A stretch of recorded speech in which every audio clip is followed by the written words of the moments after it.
Olá, alunos! Tudo bom? Retornamos à nossa disciplina de Programação 1 e Lógica e Técnica de Programação. Pois bem, hoje nós vamos iniciar, o nosso caminho para entender uma linguagem de programação, entender o suficiente para nós utilizarmos, para nós escrevermos um programa nessa linguagem de programação. E para isso, a gente tem que entender, pelo menos de forma bem ampla, o que significa programar um computador. E para entender isso, a gente vai retornar um pouquinho na história do que é programar um computador. E nós vamos ver essa imagem que está na tela de vocês, que é um computador mecânico. É um dos primórdios da computação. Foi quando a ideia de criar um computador e criar um programa num computador que teria capacidade de fazer o que hoje nós entendemos como computação, foi nesse momento, mais ou menos nessa época, em que essa ideia surgiu.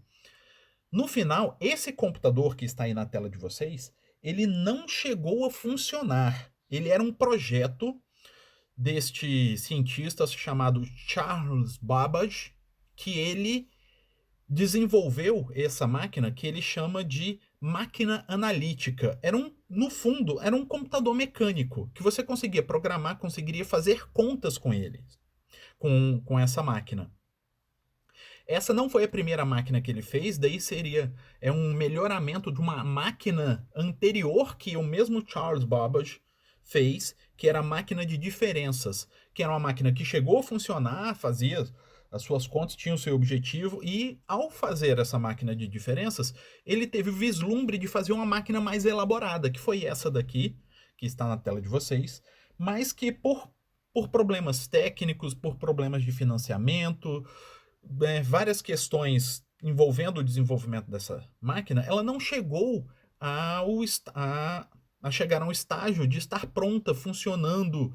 Mas mesmo assim, muita coisa foi desenvolvida com a ideia dela em mente. E que no futuro, assim, mais de quase séculos depois, teve frutos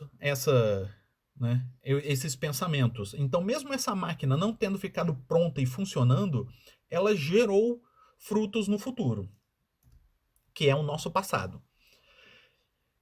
Principalmente por conta de uma assistente, de uma ajudante que o Babbage tinha, que era a Augusta Ada Lovelace. Ela era da nobreza, porque nessa época, só quem era nobre que tinha condições de estudar, coisas tão abstratas como computação. Quem não era nobre, quem não tinha muito dinheiro, estava preocupado em viver a vida, em botar comida no prato. Então, a Ada Lovelace, ela trabalhava junto com o Babbage e com e ela era bem brilhante e eles tinham visões diferentes sobre o que era o potencial dessa máquina, da máquina analítica do Babbage. Com isso, o Babbage ele publicou um artigo e a Ada Lovelace ficou responsável por traduzir esse artigo, num tempo depois, e ela não só traduziu o artigo, ela fez notas complementares, ela colocou as considerações dela em anexo ao artigo. E essas considerações, séculos depois, foram reestudadas e se percebeu a importância das considerações da Ada Lovelace no trabalho do Babbage, porque ele estava trabalhando para criar a máquina, criar o computador. E ela tinha uma visão a partir da máquina pronta. O Babbage, ele achava que essa máquina ela ia ser ótima para fazer cálculos. Ela ia fazer contas muito rápido. E nesse ponto a Ada Lovelace discordava. Ela achava que a máquina essa máquina analítica teria capacidade de fazer computação simbólica, de de fazer o que é próximo do que a gente tem hoje como computação. Não só fazer continhas, não só fazer contas, mesmo que isso fossem contas complicadas, mas, além disso, fazer computação simbólica, que é organizar coisas, criar uma linguagem que conseguisse organizar o pensamento de forma mais rápida e mais dinâmica, sem precisar que o ser humano se preocupasse com todos os detalhes.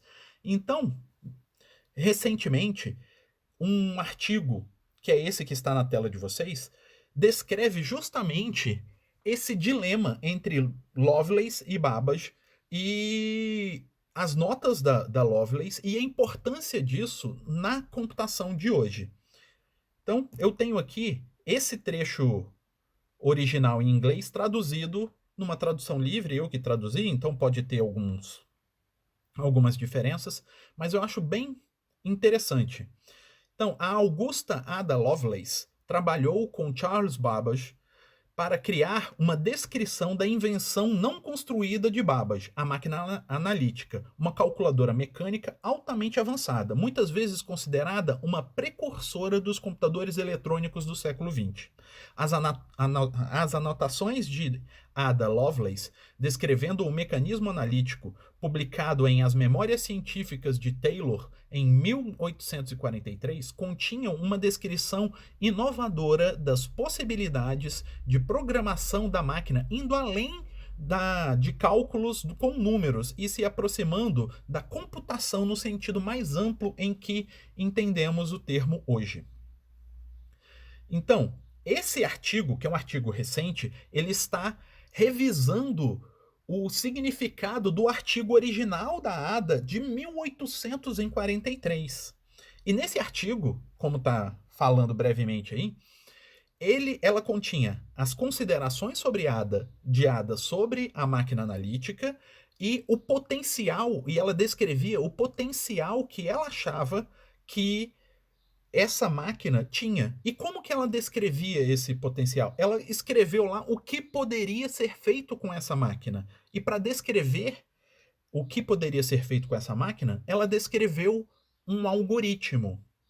Então, mesmo sem ter a máquina, mesmo sem a máquina estar funcionando, mas conhecendo como a máquina funcionaria, a Ada foi capaz de escrever um algoritmo. Então, por conta disso tudo, Ada é considerada a primeira programadora do mundo. A primeira pessoa a programar um computador. E, principalmente, ela programou o computador sem o computador existir. Ela sabia como o computador funcionaria e ela, de antemão, já escreveu esse programa. Então, isso é fantástico. Isso não é uma informação conhecida do grande público, principalmente hoje em dia, em que se tem a falsa ideia de que programação não é coisa para mulheres e coisas, assim, áreas de exatas não são coisas para mulheres, que é uma grande bobagem. Não se imagina que a primeira pessoa a programar no mundo foi uma mulher. A primeira pessoa que escreveu um programa de computador. Antes até do primeiro computador funcionar. E isso foi tão incrível que, aproximadamente 100 anos depois dessa data, quando foi criado o primeiro programador, o primeiro programa eletrônico, o que aconteceu? Essa ideia do Babbage de criar esse computador mecânico evoluiu, outros cientistas utilizaram essa ideia, desenvolveram, o próprio Alan Turing construiu em cima dessa ideia do Babbage, e por volta da década de 30, de 40 do século XX, eles criaram os primeiros computadores eletrônicos. E esses computadores eletrônicos tinham uma estrutura, assim, a forma de funcionamento bem similar a esse computador mecânico do Charles Babbage, que não chegou a ficar pronto.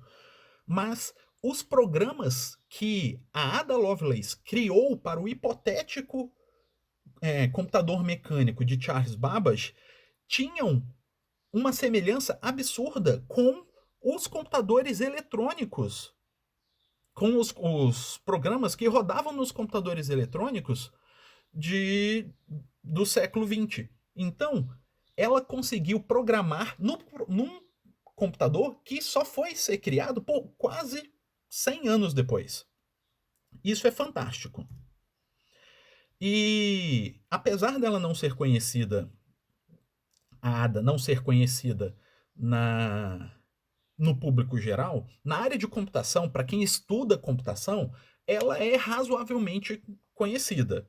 Não é a cientista mais famosa na área de computação, mas ela é conhecida. Né? Temos aí uma imagem, né? Uma pintura da Ada, como ela era da nobreza, né? A nobreza, né, normalmente tinha pinturas encomendadas sobre eles. Então tem essa pintura sobre a Ada. E em homenagem à Ada, na área de computação, foi criada uma linguagem de programação chamada Ada, que é em homenagem à Ada Lovelace. Então é uma linguagem de programação razoavelmente antiga, mas que ainda existe, ainda funciona, é utilizada. E aos pouquinhos a Ada foi, assim, caindo na cultura popular. Então o pessoal da computação começa a fazer brincadeiras, piadinhas, memes com a Ada, que nem esse selo que está colocado aí embaixo, em Strong Typing We Trust, Ada, né, porque é uma característica da linguagem de programação Ada, né, que é a tipificação forte, e faz uma brincadeirazinha com as palavras que são encontradas na nota, nas cédulas da moeda norte-americana, do dólar, que é In God We Trust. Então, eles fazem essa piadinha. E aos poucos, isso vai caindo mais ainda no conhecimento popular. Por exemplo, existe um livro de literatura infantil que é esse Ada Twist Scientist, que é uma clara homenagem, referência à Ada Lovelace. Né? E o twist é só para ter uma rimazinha com scientist. Porque essa linha de livros, todos o sobrenome de cada personagem rima com a profissão, né, dele, como ele atua. Então, esse daí era um livro sobre uma cientista, então a Ada é o twist para rimar com scientist. Certo? Inclusive, eu tenho esse livro que eu comprei para o meu filho. É fantástico. Quem tiver interesse em conhecer como sim, essa literatura, esse livro, existe ele para comprar, existe ele em português, que em português, se eu não me engano, é Ada Batista Cientista. Né? Em inglês é Ada Twist Scientist, só para manter a rima, mas a estrutura do livro é similar. Eu comprei o inglês para o meu filho e tenho e fui numa vez numa biblioteca e achei o em português e dei uma lida e vi que a estrutura é mais ou menos a mesma. Então a primeira pessoa a programar um computador foi uma mulher. Então isso, sim, para mim é um argumento irrefutável contra quem acha que mulher não tem que se meter na área de computação ou na área de exatas. Né? E a Ada não é um exemplo isolado. Vocês podem pesquisar nas áreas de engenharia, de matemática. Era bem comum mulheres fazerem o que era conhecido na época de trabalho braçal, que era fazer contas, fazer cálculos, enquanto os homens ficavam envolvidos com operações mais gerenciais, né, mais de alto nível, como era visto antigamente. Então, as mulheres eram, assim, trabalhavam bastante nessa área, só não tinham o reconhecimento. Então, o que é o trabalho de um programador? O que é o trabalho que a Ada fez, por exemplo? Então, primeiro vamos entender esse processo. Qual é o processo de programação, tá? Então a gente tem que entender que existem algumas estruturas que nós utilizamos e que nós precisamos utilizar para programar, para escrever um programa. Primeiro, nós temos que ter um sistema operacional. Sistema operacional é um programa que roda no computador, mas é um programa que roda no computador e que oferece para a gente que está utilizando o computador a possibilidade de acionar coisas no computador. Porque se não tivesse o sistema operacional, nós tínhamos que acionar eletronicamente, ir lá conectar os fios, mudar os fios, e isso seria muito complicado. Era tão complicado quanto eram os primeiros computadores, inicialmente. Eles eram assim, eram bem próximos do que eram as centrais telefônicas de, de antigamente, em que a telefonista tinha que desconectar um cabo de um ponto e conectar o cabo no outro para fazer alguma coisa. Era bem parecido com isso, porque era bem físico, por conta da inexistência do sistema operacional. Mas, graças ao esforço de vários cientistas, hoje em dia nós temos sistemas operacionais nos nossos computadores. Então, primeira coisa, nós precisamos de um sistema operacional. Aí, rodando sobre esse sistema operacional, nós precisamos de, no mínimo, dois outros programas. Um editor de texto e um compilador. Certo? Então, o editor de texto é o que o programador vai utilizar para escrever o seu programa. Então, nós vamos ter um programador, que é a pessoa que escreve o programa.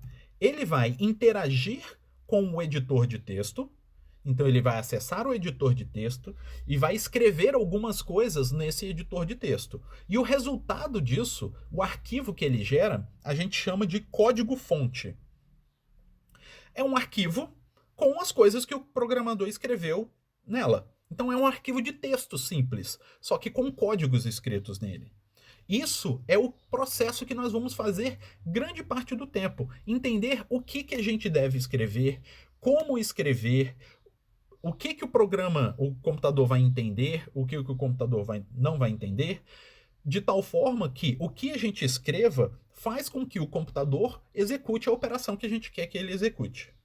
Então, o nosso processo vai ficar grande parte nisso. Vai ser uma interação com o editor de texto para gerar o código-fonte. Mas o computador não entende o código-fonte. O computador é uma máquina. A máquina entende código binário. O que a gente está escrevendo aqui não é o código binário que a máquina entende. Então, para que isso aconteça, nós temos um outro programa que vai converter esse código-fonte num código binário que aí sim a máquina entende. Esse programa é o compilador. O compilador, a gente passa para o compilador o código-fonte e ele gera como resultado o executável. Se tudo der certo. Por que se tudo der certo?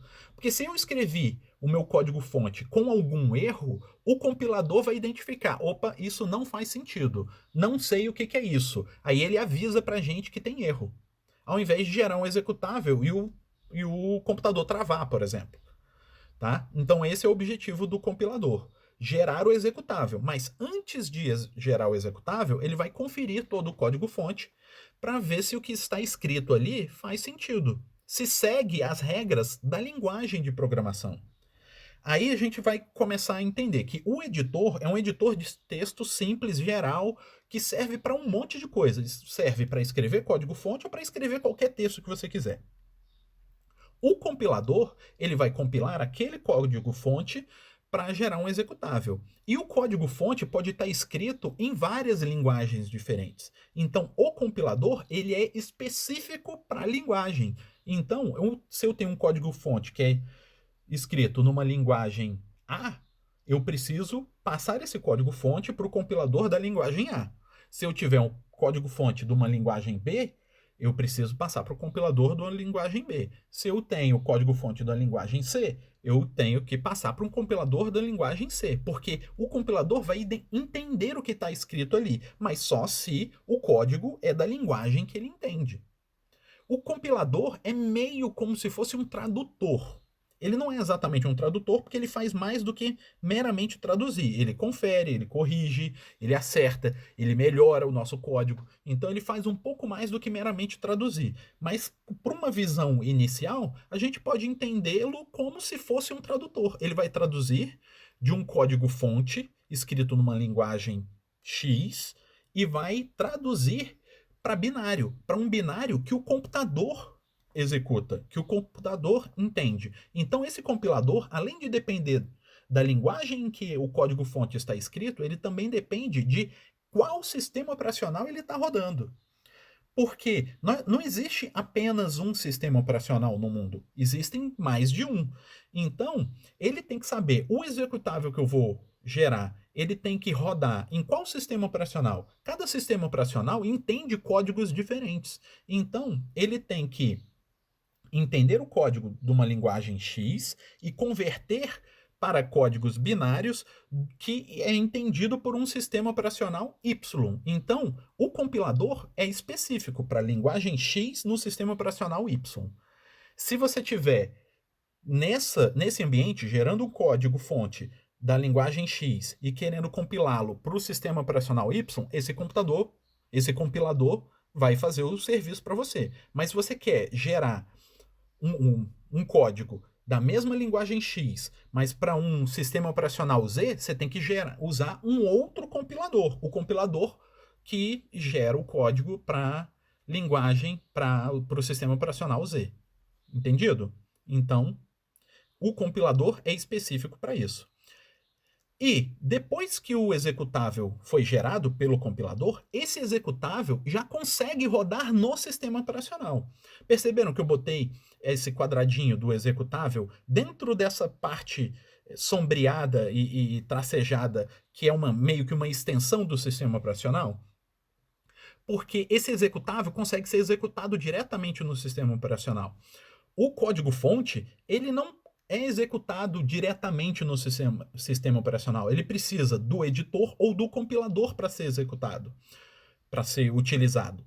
O executável não, ele é executado diretamente no sistema operacional, porque ele é um binário. Então ele está na linguagem que o sistema operacional entende, certo? Aí, após o executável estar funcionando, existe uma outra figura, que é o usuário, que é quem vai utilizar o programa. E ele vai fazer entrada e saída de dados com esse programa. É igual nós como usuários do nosso celular, do nosso smartphone. E lá tem aplicativos, tem os apps. O aplicativo é um executável, que é executado pelo sistema operacional do celular.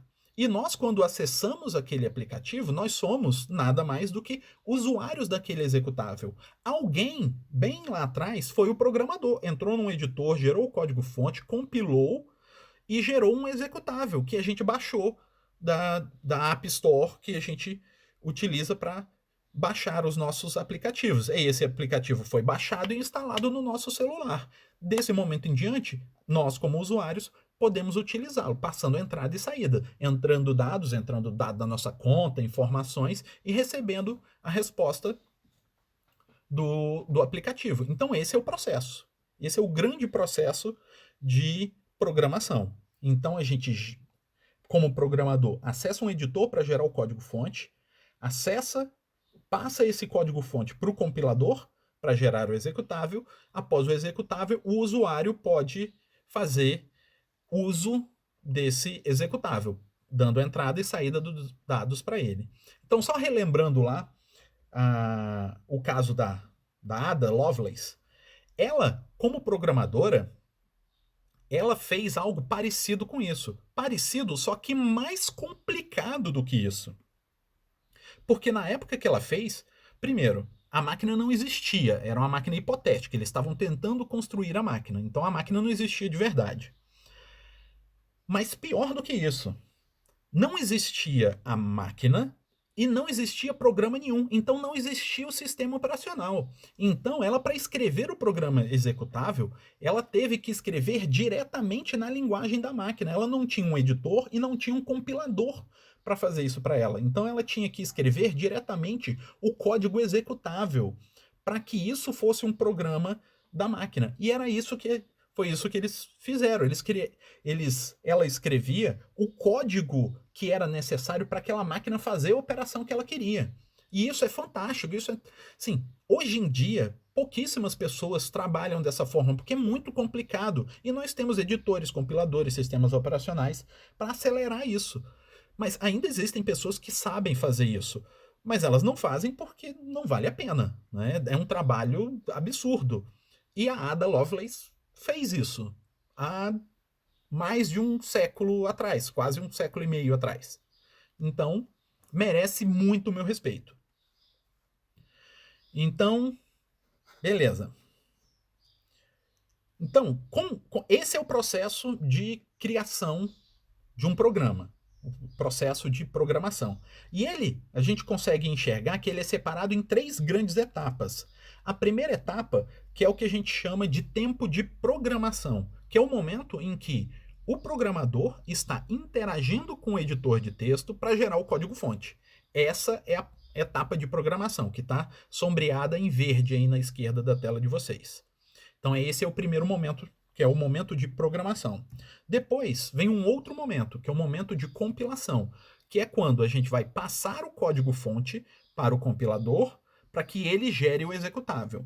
Então é um segundo momento, que é o momento de compilação. E no terceiro momento é o momento em que o usuário vai acessar o executável e passar a entrada e saída para ele. Esses 3 momentos são momentos estanques, são momentos separados. Lógico que eles podem acontecer um imediatamente após o outro, mas não existe essa obrigação. Então, pode acontecer também do programador gera o código-fonte e não compila, porque ele acha que ainda não está pronto, ainda não é o momento, ou ele precisa descansar. Aí, num outro momento, ele passa o código-fonte para o compilador, que gera o executável, e ele pode terminar aí e achar que não é o momento dele executar, porque ele acha que ele ainda tem mais coisa para fazer no código-fonte, ou porque ele tem que esperar, que tem que descansar, tem que beber água e tal. E num outro momento, sim, o próprio programador aí exercendo um papel de usuário, ou uma outra pessoa que é o usuário, pode acessar o executável. Então são 3 momentos totalmente diferentes. E é importante vocês entenderem isso, porque lá um pouco mais na frente, nós vamos começar a falar de ações que nós temos que tomar e coisas que acontecem no programa em momentos diferentes desse, em cada um dos momentos. A gente vai falar, isso é criado em tempo de programação, ou isso é criado em tempo de compilação, ou isso é criado em tempo de execução. Porque a gente acha que o que a gente escreveu ali já está tudo pronto. Mas não está tudo pronto. Parte do que a gente fez vai ser criado na compilação, ou só vai ser criado no momento de execução. E a gente tem que entender esses momentos, porque aí a gente usa a melhor ferramenta possível em cada situação. Então, por enquanto, eu sei que está muito abstrato, mas o importante agora é vocês entenderem que existem esses 3 momentos diferentes: o momento de programação, o momento de compilação e o momento de execução. E algumas coisas são feitas em etapas diferentes disso. Algumas coisas no programa acontecem em etapas diferentes disso. Quando for o momento mais adequado, eu vou retornar a esse conceito para explicar para vocês. Essa coisa aqui é uma coisa que acontece em momento de programação, a outra acontece em momento de compilação e o outro em momento de execução. Aí vocês vão amarrar esse conceito totalmente. Beleza? Então, por enquanto, é isso. Então, já que nós falamos de sistema operacional, editor e compilador, vamos entender que sistema operacional é isso? O que é esse sistema operacional? O que é esse troço que eu chamei de sistema operacional? E, principalmente, quais são os mais conhecidos hoje em dia? Vocês têm aí na tela os 3 mais conhecidos hoje em dia, que são o Microsoft Windows, o Linux e o iOS. São os 3 sistemas operacionais mais conhecidos hoje em dia. Tá? Microsoft Windows, sem sombra de dúvida, é o mais conhecido em computadores pessoais, em desktop, em notebook. Esse é o programa, é o sistema operacional mais conhecido.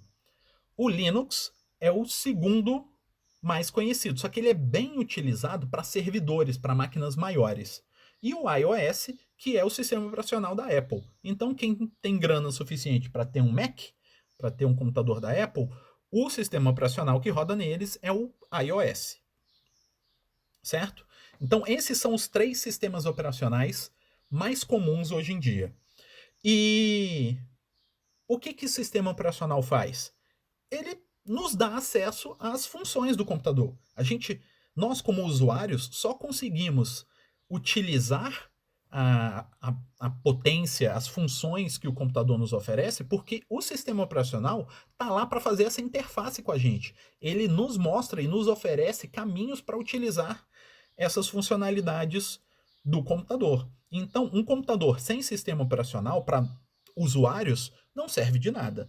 A não ser que a pessoa seja um programador extremamente, sim, com bastante conhecimento para conseguir operar um computador sem sistema operacional, o que é bem difícil. Hoje em dia, a maioria das pessoas não conseguiriam fazer isso, né? É mais fácil instalar um sistema operacional para ir depois utilizar do que tentar utilizar um computador sem sistema operacional.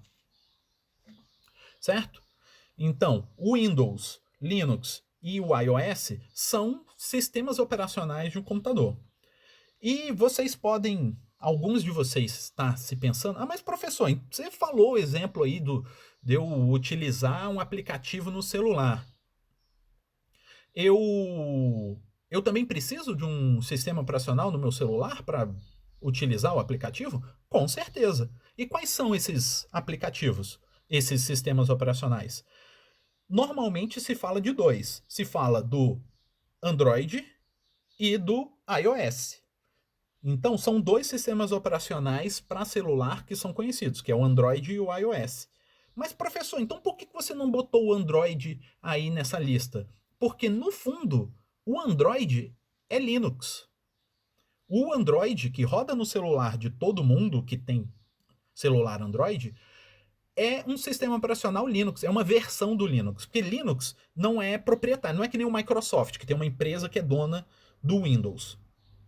O Linux, ele é de domínio público. Todo mundo pode utilizar, pode fazer cópia, pode alterar. Então, existem vários Linux. Quem conhece o sistema operacional Linux sabe que existem várias denominações diferentes. Existe o Fedora, existe o Ubuntu, existe o Debian, existem vários. Kurumin, vários Linux. E um deles é o Android. Android é uma versão do Linux. É uma versão do Linux especificamente para celular. E o iOS é a mesma coisa. Tem um iOS para celular e um iOS para computador, para notebook e desktop. Então são sistemas operacionais do mesmo jeito. Sem eles, a gente não conseguiria utilizar o nosso computador ou o nosso celular, né, o nosso smartphone, hoje em dia. Beleza? Então tá. Então esses são os sistemas operacionais. E editor? Nós podemos ver aqui na tela vários tipos de editor. E eu separei em duas categorias para vocês. Existe o editor de texto sem formatação e o IDE, que está escrito aí, que é o Integrated Development Environment, que é ambiente de desenvolvimento integrado. Tá, eu vou explicar cada um isolado, depois eu explico a diferença, eu tento ressaltar a diferença entre essas duas categorias. Então, primeiro, no editor de texto sem formatação, o que nós temos? Nós temos o bloco de notas, aquele bloco de notas comum do Windows de vocês. Então, esse é um editor de texto sem formatação. E a gente pode utilizar o bloco de notas para criar programa, para escrever programas. Tem o Notepad++, que é como se fosse um bloco de notas com algumas funcionalidadezinhas a mais. Ele consegue colorir algumas partes do texto para a gente identificar melhor o que a gente está escrevendo. Ele consegue formatar. Não é a formatação que nem formatação do Word, né? Mas colocar as coisas de um jeito melhor. Então ela tem algumas funcionalidadezinhas a mais do que apenas escrever o texto. Aí temos o Gedit, que é como se fosse o bloco de notas, só que do Linux. Temos o VI, que é um bloco de notas também do Linux, só que mais simples ainda, ele só funciona na linha de comando. Aí temos Nano, que é uma versão do VI, né? É um editor de linha de comando, só que com um pouco mais de funcionalidades do que o VI, uma interface gráfica um pouco melhor. E temos um Emacs, que aí é como se fosse um Notepad++, só que do Linux. Tá? Temos esses editores de texto. E todos eles, esses daí que eu mostrei para vocês, são sem formatação. Então eles não mudam tipo de fonte, não muda tamanho de fonte, não muda, sei lá, não coloca imagem, não coloca tabela, não faz nada disso. Eles só escrevem o texto. E é isso que a gente precisa para escrever o programa. A gente não precisa de um editor mais elaborado que isso. Então, para escrever um programa, a gente não vai utilizar o Word. A gente não vai usar o Excel. A gente não vai usar essas ferramentas que até podem ser para editar texto, mas eles edita um texto com bem mais coisa do que a gente precisa e acaba só atrapalhando ao invés de ajudar. Então, vocês vão utilizar com esses editores de texto que são mais simples. A outra opção seria utilizar as IDEs, que são os ambientes de desenvolvimento integrado. E eu coloquei alguns exemplos aí para vocês. Tem o Microsoft Visual Studio, que é uma IDE da Microsoft. Aí temos outras opções. Temos o NetBeans, Eclipse e CodeBlocks. Tá? Então, o Visual Studio ele funciona só para o Windows, por razões óbvias, né? O Windows é da Microsoft, o Visual Studio é da Microsoft, e ele desenvolveu o Visual Studio para rodar no sistema operacional deles. Então, é isso que tem. Os outros, né, NetBeans, Eclipse e CodeBlocks, eles funcionam tanto para Windows quanto para Linux. Eles têm versões para os dois ambientes, né? Tem versão para Linux e versão para Windows. Então, quem tiver interessado em usar um ou usar outro, né, um sistema operacional, o NetBeans, Eclipse e CodeBlocks é uma opção.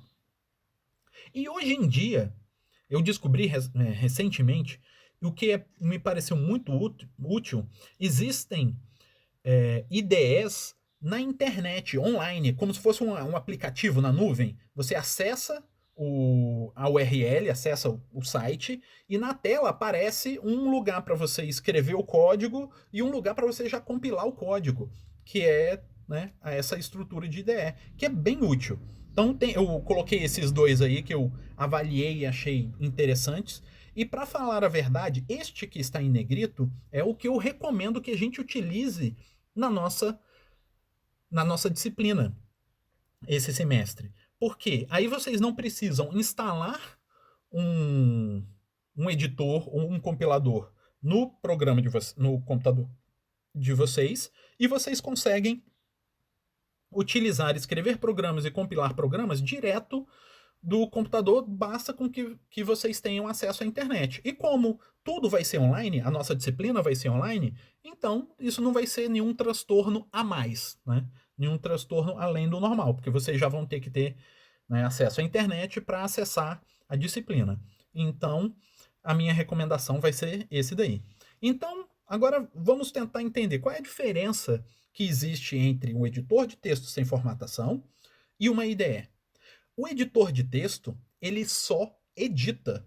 No máximo que ele faz para ajudar a gente a programar é ele coloca cores diferentes para estruturas diferentes no nosso código. É só isso. E essa cor diferente é só na hora de mostrar. Ele não grava nada disso no arquivo. No arquivo tá o texto simplesinho, só que na hora que ele mostra coloridinho para facilitar para a gente. É o máximo que o editor de texto sem formatação faz, que nem o Notepad++ faz.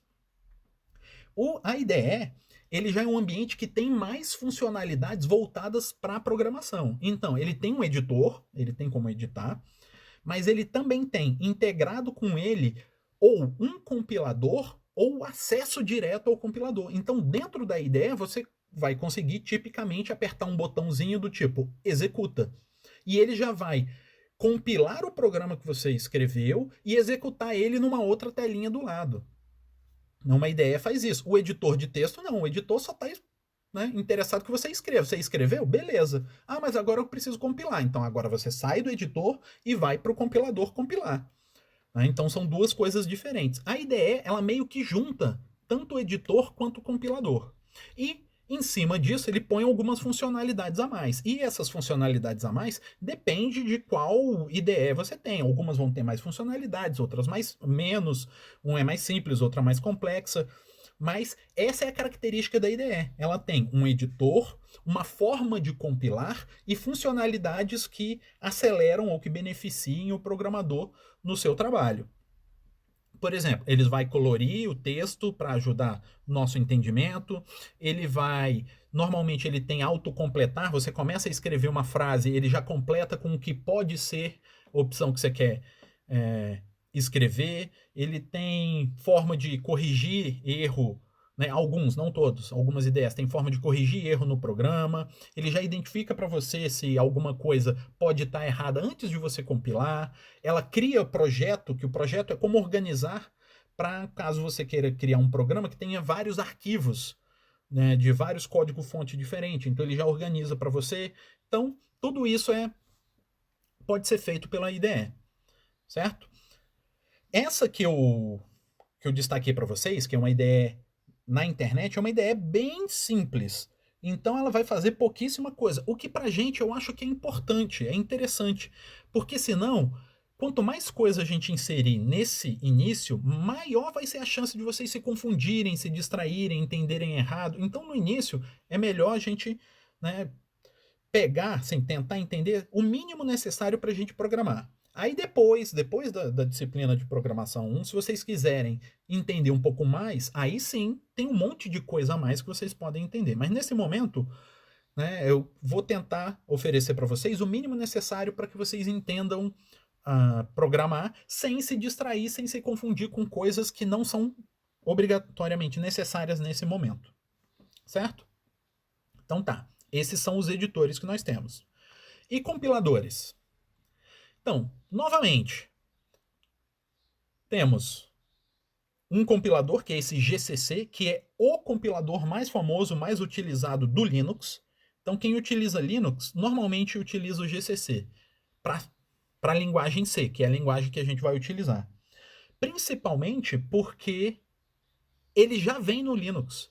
Toda vez que você instala o Linux, ele já tem o GCC, então você não precisa instalar nada além disso. Eu gosto de falar nas minhas disciplinas de programação, nessa não vai ser o caso, mas normalmente quando eu faço uma disciplina de programação, exceto programação 1, que aí eu ofereço para os cursos de ciências da computação e de sistemas de informação, eu aviso para eles que eu vou utilizar Linux como o sistema operacional da disciplina, porque eu acho que o Linux é, de fábrica, ele já vem pronto como uma máquina de programar. Ele é uma máquina preparada para você escrever programa. E se a gente está fazendo uma disciplina cujo objetivo é escrever programas, então o Linux seria o ideal.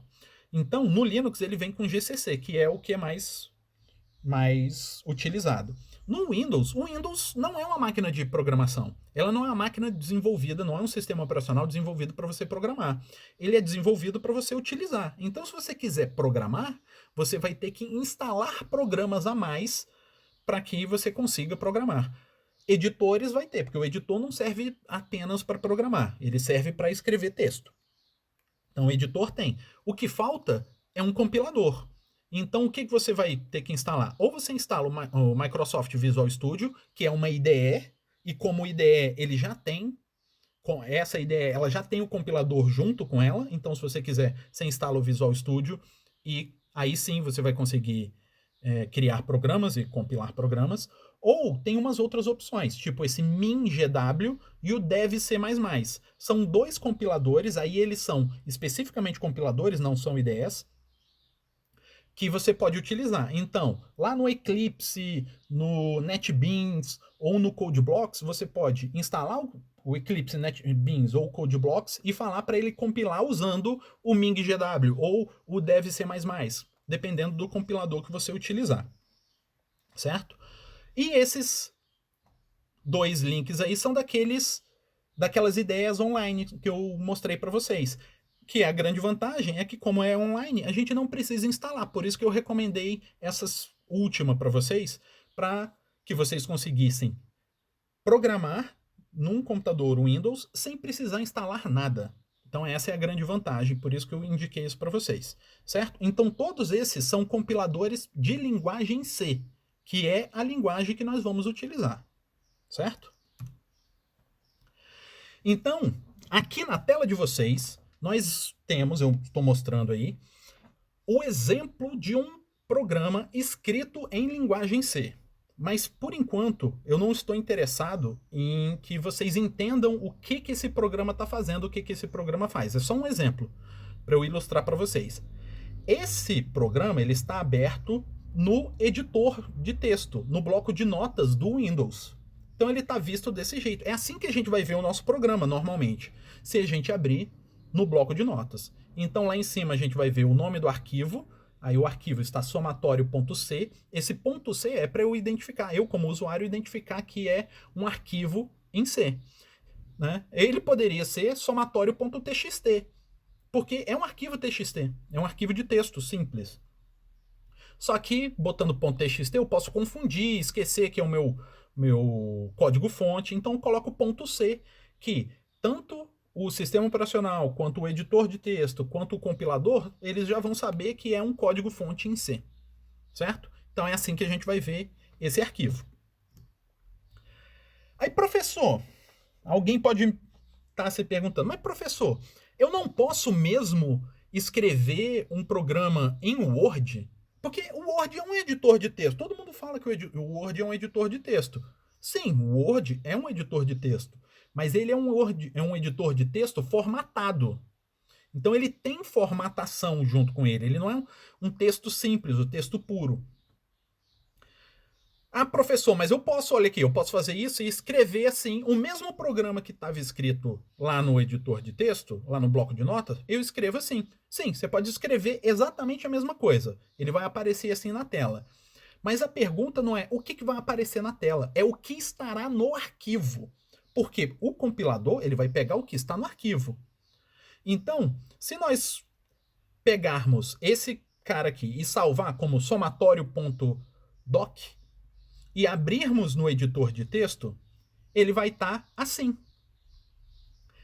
Não está aqui escrito exatamente o que está lá. Tem um monte de coisa aqui. Esse monte de coisa é toda a formatação do Word. E o compilador não precisa disso tudo. O compilador precisa daquele textinho que estava lá. Então, isso o compilador não entende. Então, se a gente passar isso para o compilador, ele vai dar erro. Ele não vai gerar o programa para a gente. Então, não é isso que a gente quer. Então, para gerar o nosso código, para gerar o nosso código-fonte, nós precisamos de um editor de texto simples. Aquele tipo o bloco de notas, ou o Notepad++, ou um IDE, algum daqueles outros. O Word não funciona, certo?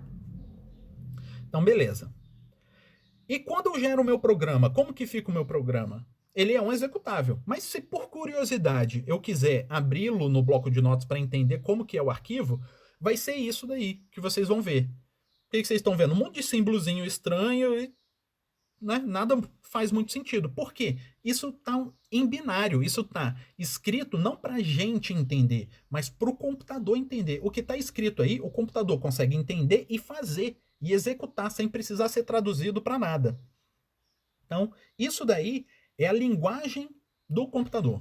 Então, isso está pronto para o computador entender. A gente dificilmente entenderia, a não ser que nós fôssemos daquelas poucas pessoas que têm a capacidade de escrever o programa direto na linguagem de máquina, tipo a Ada Lovelace no seu tempo. Lógico que naquele tempo não existia o Windows, o executável não era desse jeito, os códigos eram diferentes. Mas ela conseguia entender o código da máquina que ela tinha lá. Nem tinha, né? Mas que estava sendo criada.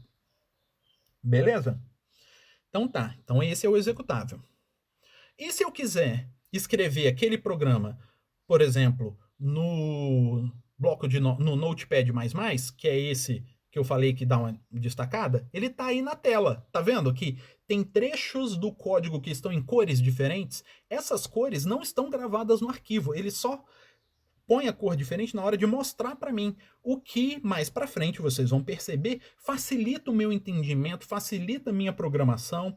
Então, isso daí tudo bem. Esse tipo de formatação, que é só visual, é só para mostrar, isso daí não atrapalha. E, assim, eu diria que toda IDE que existe hoje em dia faz isso daí. E isso não atrapalha. O que atrapalha é aquela formatação tipo a que o Word faz, que é tamanho de letra, cor de letra, figura, tabela, linha, isso tudo, tipo de fonte, isso tudo atrapalha. Isso que está sendo feito agora aqui na tela de vocês com o Notepad++, isso não tem problema e pode ajudar a gente a entender mais fácil o nosso programa. Certo? Então tá bom. E aqui, só para ressaltar e reforçar para vocês, nós temos a IDE que eu recomendei para vocês, que é essa IDE online. A URL está aí no título do slide para vocês. e vocês conseguem acessar. Então, essa daí é a cara dela. E eu botei o mesmo código que eu tinha colocado como exemplo agora desses últimos slides. Então, novamente, ela coloriu diferente o texto e do lado direito tem uma telinha onde ela vai mostrar o resultado da execução, porque eu tenho um botão, né, ali escrito Run, que é o botão de executar, e ela executa e mostra o resultado na telinha do lado. Então isso pode ser muito útil. Com essa tela aí vocês conseguem escrever o programa de vocês sem precisar compilar, sem precisar instalar nada no computador de vocês. Então eu acho que vai ser bem útil, eu recomendo para vocês. Certo? Então vamos lá. Vamos olhar um primeiro programa para começar a entender o que ele vai ter. Então, isso daí é um primeiro programa em C, para vocês entenderem. Isso daí, sim, eu diria que não dá para ser mais simples do que isso. Tá? Então, vamos começar a entender os elementos desse programa. Então, nós temos ali, no início, lá no topo, include espaço stdio.h. Aí depois, na linha de baixo, tem int, main, void, abre chave, aí tem printf, abre parêntese, aspas, aspas duplas, né? Olá, mundo, contrabarra n, fecha aspas, fecha parêntese, ponto e vírgula. Return, zero, ponto e vírgula, e fecha chave. Isso daí é o primeiro programa, um programa super simples e que a gente pode começar a se familiarizar com o que está escrito aqui. Então, o que tem nessa estrutura aí? Primeiro, lá em cima está escrito include stdio, que significa o quê? Eu estou incluindo uma biblioteca. Eu estou falando para a linguagem C que eu vou utilizar algumas coisas que são programas que já foram criados por alguém. A gente não precisa criar tudo do zero. A gente tem algumas coisas que já foram criadas por outros programadores e que eles agruparam em bibliotecas. Então, às vezes, o que a gente quer fazer já foi feito por alguém. Então, a gente não precisa fazer tudo. Basta a gente conhecer a biblioteca e conhecer como utilizar. Nesse momento, eu estou incluindo a biblioteca básica, aquela que a gente sempre vai utilizar, que é essa stdio.h. stdio significa Standard I/O, Standard In and Out. Então é a entrada e saída padrão. Então ele tem funções que a gente pode utilizar para fazer entrada de dados e saída de dados. Como eu estou utilizando uma função aí que é para fazer saída de dados, eu preciso de incluir essa stdio para o meu programa funcionar. Então ela está ali por conta disso. Aí depois nós temos o início do programa. O início do programa é essa int main.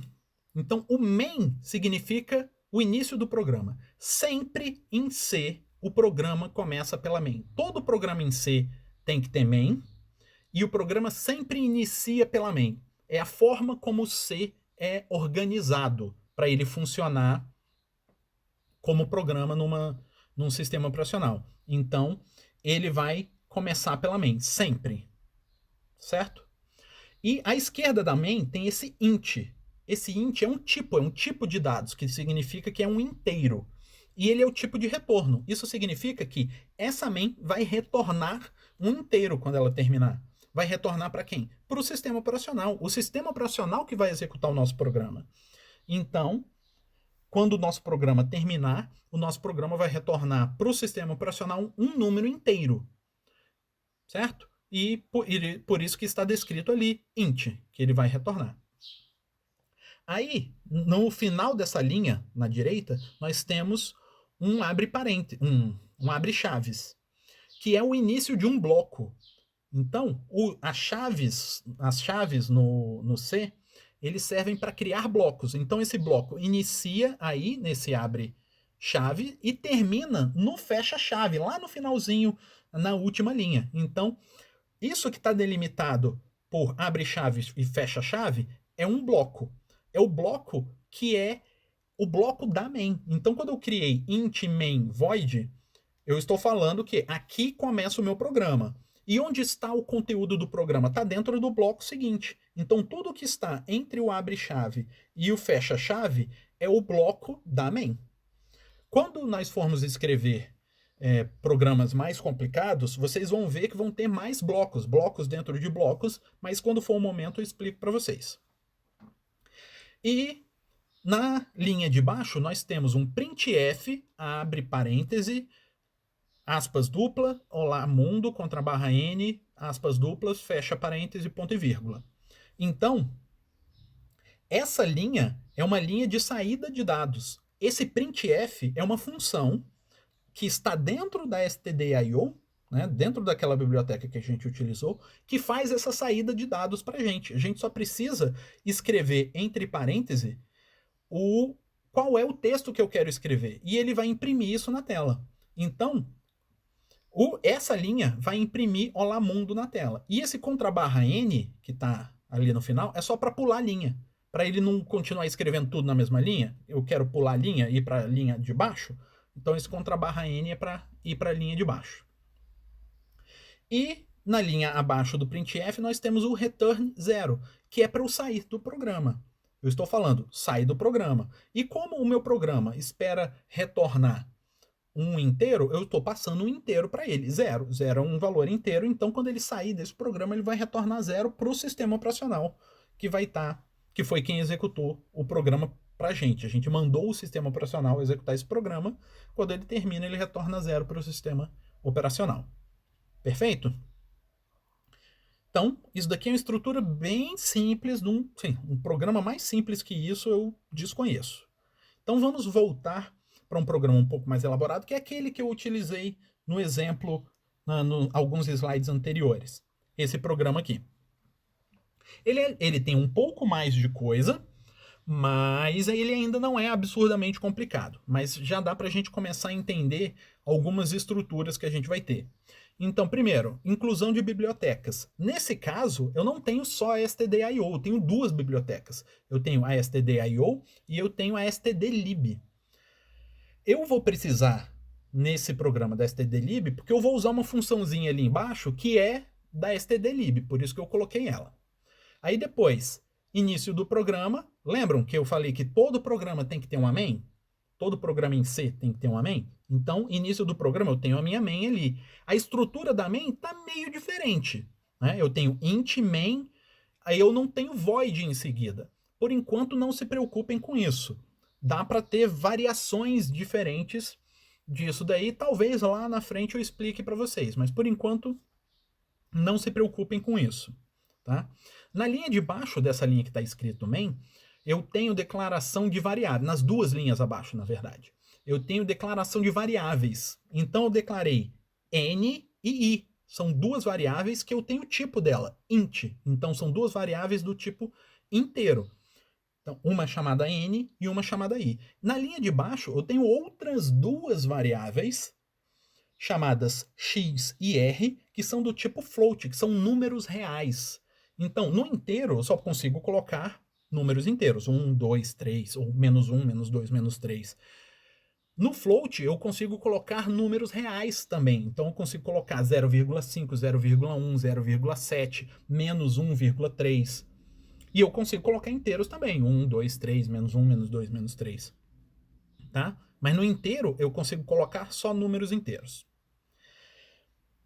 Na linha abaixo, que está em verde, que está escrito recebimento dos parâmetros, é uma linha de comentário. Lembra que eu falei para vocês, numa das aulas anteriores, que nós tínhamos linhas de instrução e linhas de comentário? Esta linha em verde, ela é uma linha de comentário. É uma linha que o programa não vai fazer nada para ela. Ela é uma linha que a gente escreveu não para que o programa leia, mas para que o usuário leia, para que eu, como usuário não, o programador, para que o programador leia, para eu saber que essa parte aqui de baixo que eu estou fazendo, nas linhas abaixo desse comentário, são linhas em que eu estou fazendo o recebimento dos parâmetros. Aí, um pouquinho mais para baixo, tem mais outra linha de comentário, que está escrito somatório de x n vezes. E, numa linha um pouco mais abaixo, está escrito imprime o resultado na tela. Essas são linhas de comentários. para que o programador leia e entenda o que está acontecendo no programa, certo? Mais adiante na nossa disciplina eu vou, né, explicar um pouco melhor como fazer comentário, qual é a vantagem, desvantagem, essas coisas. Na linha de baixo desse primeiro comentário, eu tenho um if, que aí está escrito if argc exclamação igual 3 exit 0. Esse comando, né, essa linha aí, é um comando condicional, é um if. Ele vai fazer, se algo acontecer, ele faz uma coisa. Se algo não acontecer, ele faz outra coisa. Então ele tem essa condição, que é uma estrutura bem básica, bem simples, mas importantíssima para nós escrevermos os nossos programas. Lembra que no algoritmo, no fluxograma, eu mostrei que tinha uma estrutura condicional, que era um losango? O losango é esse if, porque ele vai estar, se sim, ele vai para um lado, se não, ele vai para o outro. É o if. O if vai fazer justamente isso. Se sim, vai para um lado, se não, vai para o outro. Certo? Mais para frente eu vou explicar cada comando desse com mais detalhe. Certo? Tenho dois comandos de atribuição. Aqui, esse N recebe ato I e X recebe ato F. São comandos de atribuição. Eu estou passando valores para o N e passando um valor para o X, porque a princípio eles não tinham valor nenhum, não estavam recebendo valor nenhum. Aí ali eu coloquei um valor. E na linha abaixo, né, abaixo do segundo comentário, eu tenho um comando de repetição, que é extremamente útil para a gente fazer algo no programa várias vezes sem eu precisar escrever aquela coisa várias vezes. Eu faço um comando que eu falo pro computador, faça isso 1000 vezes, só que eu escrevo esse comando uma vez. Eu posso fazer a mesma coisa escrevendo o comando 1000 vezes, mas isso sim, não faz sentido. Se eu tenho como escrever uma vez e falar para o programa fazer 1000, se eles forem idênticas, eu faço assim, ao invés de escrever várias vezes. Senão o meu programa vai ficar maior, eu vou gastar mais tempo, é mais lugar que eu posso dar um Ctrl+C, Ctrl+V errado. Então, essa é a vantagem. E, novamente, mais para frente na disciplina, nós vamos ver como, com mais detalhes, como são esses comandos, como que a gente faz, o que a gente pode utilizá-los, todas essas coisas. Beleza? Então, por enquanto, nós vamos ver isso daqui, que são essa estrutura, como que é a programação, quais são, né, essas estruturas principais do programa e, principalmente, qual é o processo de programação. O que eu faço? Vou no editor de texto, escrevo, gero o meu arquivo, que é o código-fonte. O código-fonte é isso, né? É isso que está na nossa tela, é um código-fonte em C. Aí eu passo o código-fonte para o compilador, que gera o executável, aí o executável eu consigo utilizar como um usuário. Certo? Então essa é a estrutura inicial que a gente vai ver. Aí nas nossas próximas aulas, aí eu vou começar a entrar nos comandos específicos, explicar como que é cada comando, como que ele tem que ser escrito, como que ele tem que ser feito, para a gente entender melhor e começar a fazer alguns programinhas, mesmo que sejam os mais básicos. Beleza? Então, por enquanto é isso e até mais, pessoal.